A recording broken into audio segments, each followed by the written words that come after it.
Have no doubt that a small group of people can change the world. In fact, it's the only thing that ever has. The level of stewardship that we are expecting in our society, and the level of stewardship that we are seeing in our society here in South Africa in the 21st century. What we need to understand, I think more than anything else, about our current constitutional order, which is the secular rules of the game according to which we are governed in the new South Africa. What is of particular concern in this regard is that we need to bring it close to the front of the stove that the embrace of constitutionalism in 1994 is a complete sea change with the past.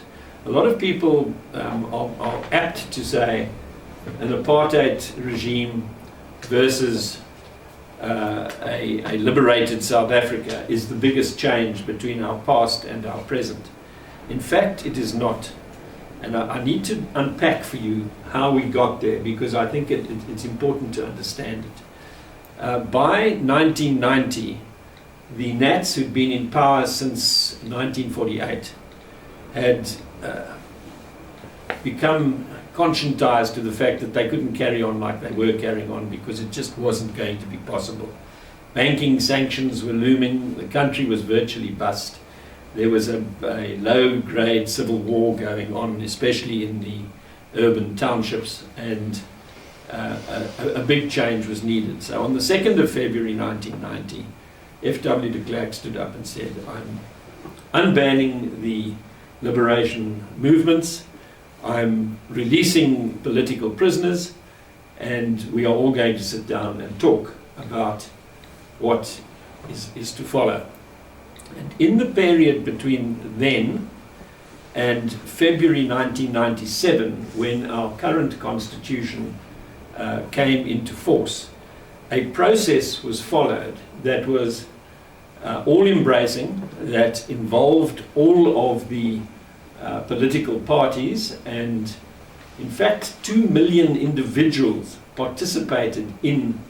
directly participated in the constitution making process by making representations to the Constituent Assembly and indeed to the new Parliament after 1994, because there was an interim constitution. What we can say today is that we have a homegrown constitution, not one that was imposed on us by a departing colonial power.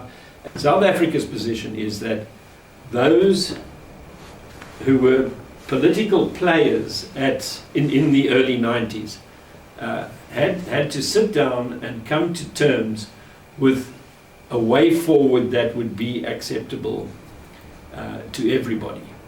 And of course the main players in that were the National Party, the government of the old South Africa, and the liberation movements really headed by the ANC. In fact, the ANC gobbled up all the other liberation movements.